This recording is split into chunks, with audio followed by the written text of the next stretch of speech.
Hi everybody, this is Joy at Red Pine Quilt Shop.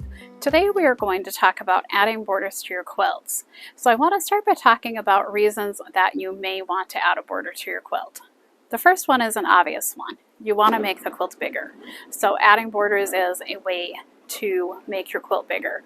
I highly recommend, if you need to make your quilt quite a bit bigger, that you consider adding some pieced borders instead of just solid borders. We have an awesome book. It's one of my favorites. I refer to it often, and it is The Ultimate Quilt Finishing Guide from Harriet Hargrave and Carrie Hargrave. And this book has 100+ pieced border options in it, so it gives you some great ideas if you really need to make a quilt quite a bit larger. So I encourage you to consider doing piece borders if you have to add quite a bit of size to a quilt, because it's much more interesting than a lot of large solid fabric borders. But other reasons that you might want to add a border to a quilt are maybe not quite as obvious. One is that you can use added borders to correct issues with your piecing if your quilt top is not quite square.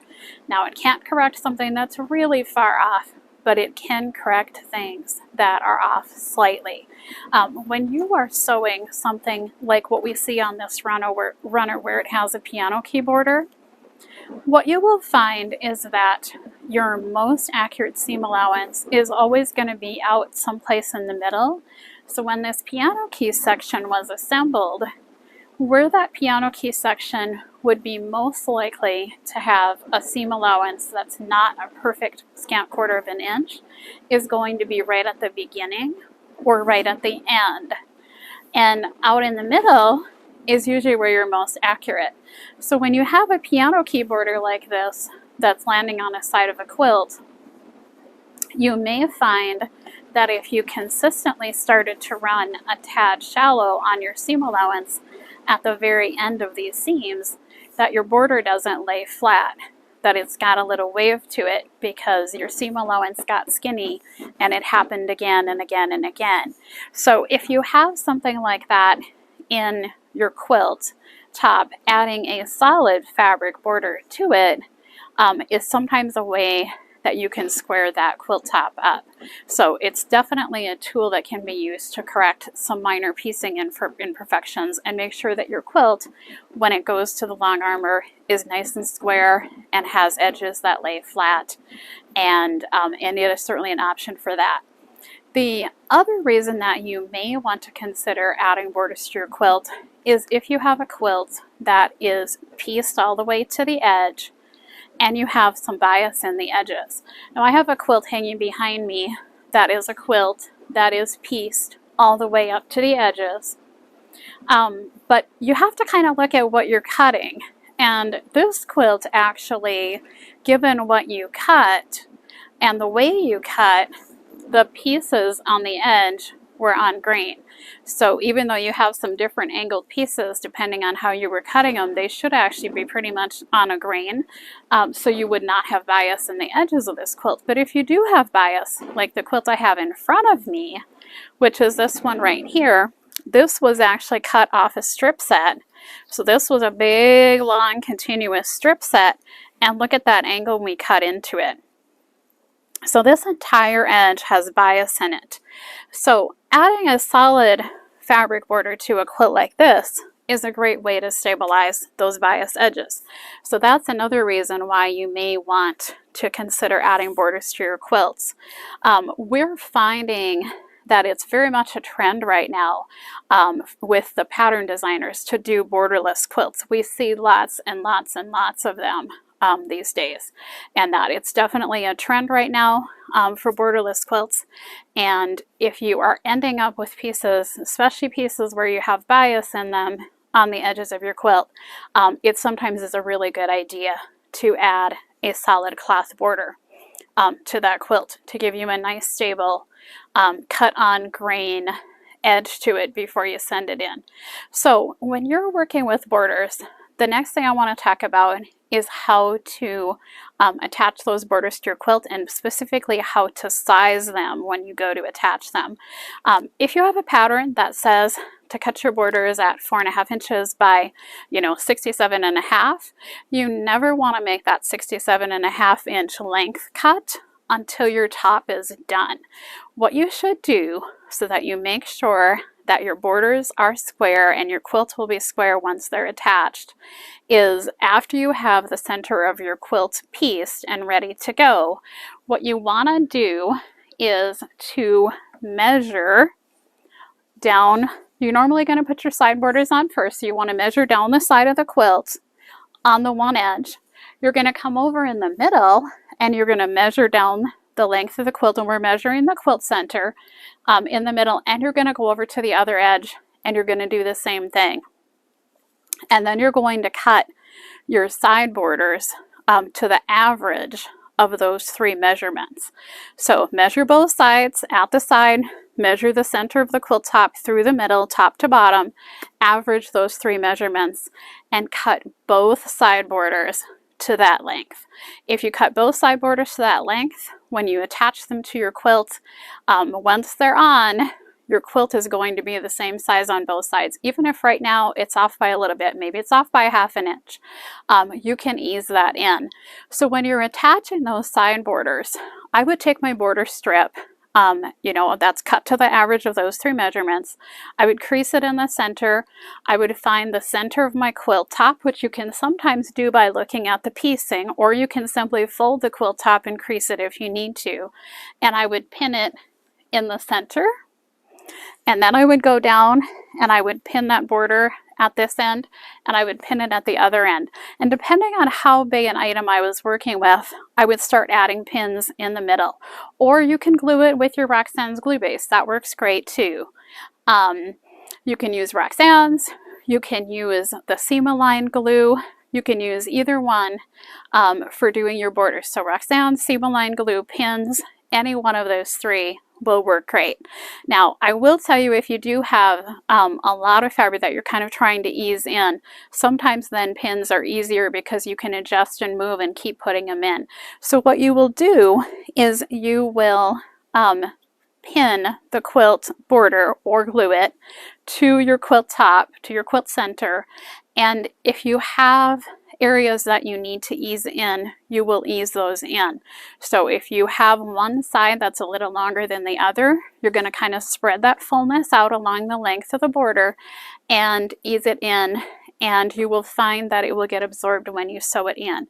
When you are sewing your borders on, if you know that your quilt center is a little bit bigger than your border, it's always best to put the side that is the full side, the side that's got a little extra, to put that side down, because your feed ducts will help you move that along and to work that fabric in. So if you have a side that's short and you know your border is going to actually be the bigger of the two pieces, then actually if you flip your quilt and you put the border down when you're sewing, again, the feed ducts will help you to ease that fullness in. So that is something to consider when you're piecing. Now you're going to do the same exact thing when you go to put the top and bottom borders on. You're going to measure across the top, you're going to measure across the middle, you're going to measure across the bottom, average all three measurements, cut your top and bottom borders to that size, and go ahead and go through the same process, aligning the center, aligning both ends, and then working in what you need to. If you have an area that's a little bit bigger, then one end versus the other is a little bit bigger.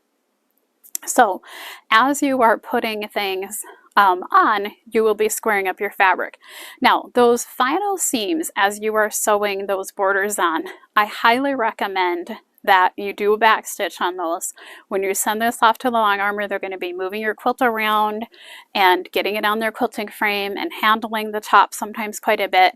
So it is always good for those last couple of border seams to make sure that you lock them off at the end. So I usually start about 1/4 inch down, I back stitch to the edge of the border, and then I sew it.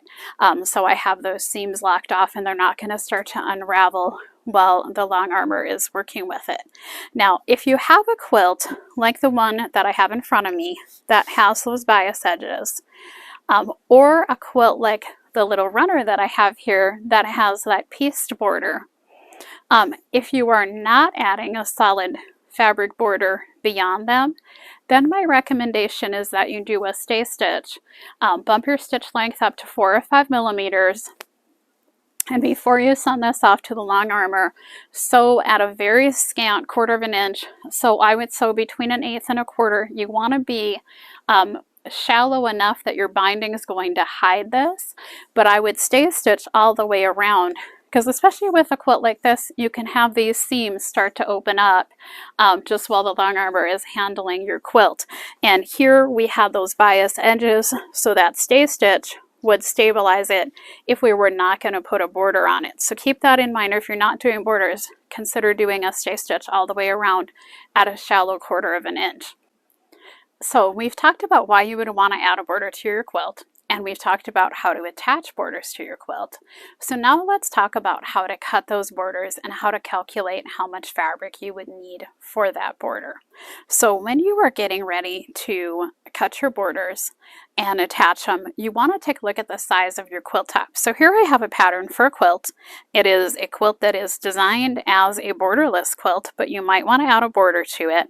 And as pieced with the pattern, the way the pattern is written, it is 60 by 75 inches. So normally what we're going to do is we're going to add those side borders first, and then we're going to add our top and bottom border. We do that because if you add the side borders last, it creates an optical illusion and your quilt tends to look long and skinny. So that's why we normally always add the side borders first, top and bottom border second. So this quilt right now is 60 by 75. So that side border needs to be 75 inches. And when I look at something like that, I'm going to guess it's probably going to actually be 75.5 inches. So when I'm calculating the amount of fabric I need for that border, I will generally use a conservative number, which is 40 inches. Now, for most of our beautiful quilting cottons that we sell here in the shop, you're going to easily get 42, maybe even 43 usable inches off a width of fabric strip. So after you trim the selvage, you usually are going to have 42 to 43 inches. 40 is a conservative estimate though. It's a nice round number. It's easy to do the math on. So I usually start out with 40 as my calculation, and then I know for sure that I'm going to have enough fabric when I figure it. So when you have 75 inches that you need to cover, you're going to need 2 stretch strips. That's going to give you roughly 80 inches, as long as you do a straight seam. The thing that you need to keep in mind is if you are planning to piece your border strips with a 45-degree seam, diagonal seam, you will lose fabric when you make that piece, when you piece that join. And the amount of fabric that you lose is going to be the width of your strip. So if you're cutting a 5.5 inch border that's going to finish at 5 inches and you plan to piece it with a diagonal seam, you need to take 40 plus 40 and minus 5.5. And that is what you would have left when you piece 2 border strips together. So keep that in mind as you're doing your calculations. If you're planning to use diagonal seams, you have to account for that. So if you have a big quilt and you're doing maybe 3 pieces of fabric, for every seam that there's going to be, you need to subtract off the width of the fabric strip, because that's how much fabric will be lost in that 45-degree diagonal seam. So keep that one in mind when you're doing your calculations. Now, the next question you might be thinking is, well, why would I do a straight seam versus a diagonal seam? Typically, diagonal seams are visually less noticeable. People will not see diagonal seams normally as much in a quilt as they will see a straight seam. So we tend to lean towards diagonal seams simply because they're less noticed. But you will find that with some fabrics, you will actually be better off with a straight seam. If you have fabrics that are geometrics, anything with linear items in them, lots of times those linear items are less noticeable with a straight seam. So look at the print of your fabric and then you can decide if a straight seam or a diagonal seam is the best bet for that fabric. But if you are planning diagonals, make sure you account for it in your calculation. So for this quilt, we could do two strips of fabric for each side with a straight seam. We would probably still make it, unless we were doing a really wide border, with 2 strips, even if we did diagonal seams, but we'd want to check the math on that. After you add those side strips, make sure you add that to your calculation. So this quilt started out at 60 inches wide. If we added a 5-inch finished border to it, then after we've added those side borders, we need to make sure that our top and bottom borders, we're calculating the number of strips needed based on a length of 70, not 60. So don't forget to add the side border amount to it, because your quilt is getting bigger and now your top and bottom border need to cover not just the quilt top but also those side borders. So make sure you think about that when you're calculating the number of strips that you need. Now, we're talking so far about cutting width of fabric strips and piecing them together for your borders. That's frequently how we do a lot of our borders.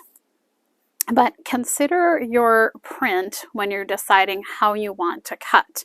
If you have a directional print and you are doing a throw size quilt, we will frequently cut some of the strips length of fabric and some of the strips width of fabric. So on that throw size quilt, the directional print is all going in the same direction, generally top to bottom. We will have the print all going the same way.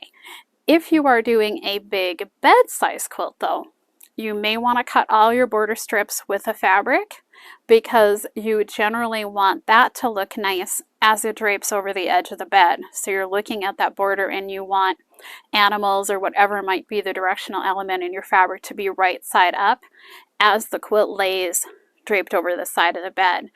So think about that when you're deciding how you want to cut your borders.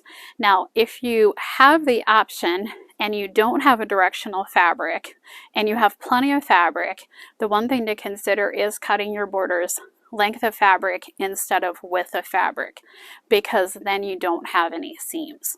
So you can avoid those seams by getting a big enough chunk of fabric that you can cut length of fabric strips that will go whatever your longest border is going to be, and not have any seams.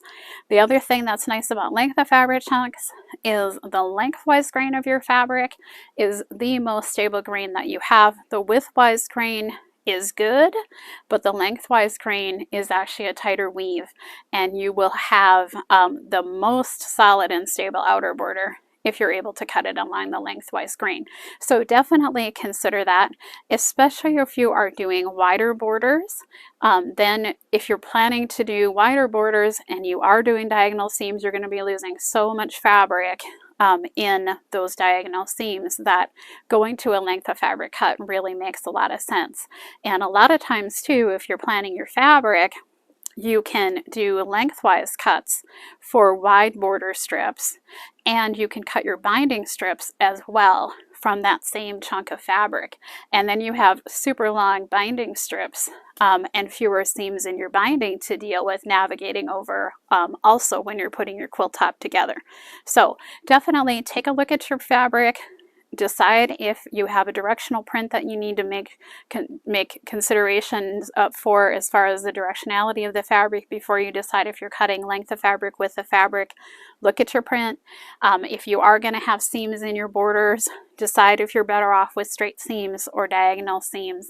And if you are planning to do those diagonal seams, make sure you account for the lost fabric in those seam intersections when you are planning the number of strips that you need to cut. Otherwise, once you've figured out what you need, if you need 2 strips for both sides, 2 strips for the top and bottom, if you're doing width of fabric cuts, is as easy as looking at it and saying, okay, I need 8 strips. My border is going to be a 5-inch finished border, so I'm going to cut it at 5.5 and taking 8 times 5.5 and then rounding it up to the nearest typical cut of fabric, and you would have what you need for your outer border. So hopefully this has given you some good information to help you deal with figuring out borders when you want to add those to your quilt, and we appreciate you joining us and watching our video today.